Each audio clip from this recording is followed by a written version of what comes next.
Ini Milenial kebetulan dan Gen Z, bukan silakan. milenial, tapi pertanyaannya penting ini Mas Ganjar. Oh, siap. Baik, silahkan. Saya pernah ketemu sama Alam Ganjar. Menurut saya anak yang pinter dan punya kompetensi. Bagaimana menurut Mas Ganjar suatu saat, pada saat Mas Ganjar menjadi presiden, apakah akan memberikan karpet merah kepada anaknya? Terima kasih, saya Kadri Muhammad, musisi dan pengacara. Terima kasih Mas Kadri, terima kasih banyak. Dan saya sangat kenal dengan Mas Kadri.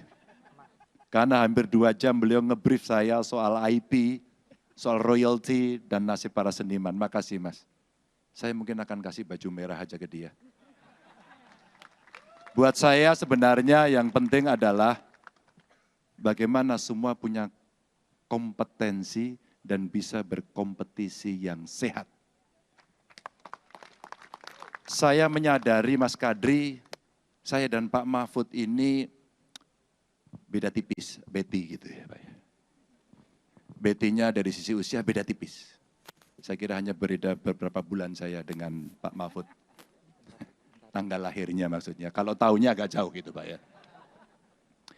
Yang kedua beliau pengalamannya di 3 institusi, kalau trias politika udah lengkap. Saya cuma 2. Yang saya sadari adalah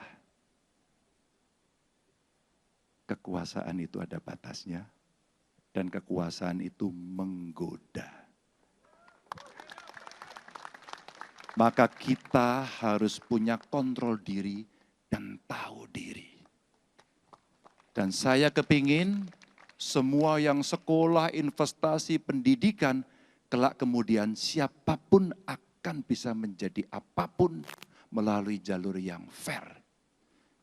Saya tidak mau kelak kemudian anaknya Mas Kadri akan kalah dengan Alam karena anak presiden.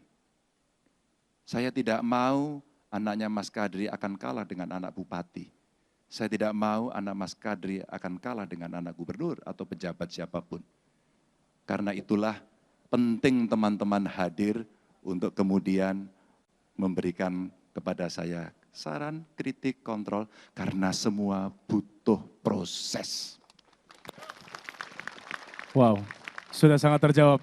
Dan jawaban itu diberikan standing ovation oleh Mas Kadri Muhammad sendiri.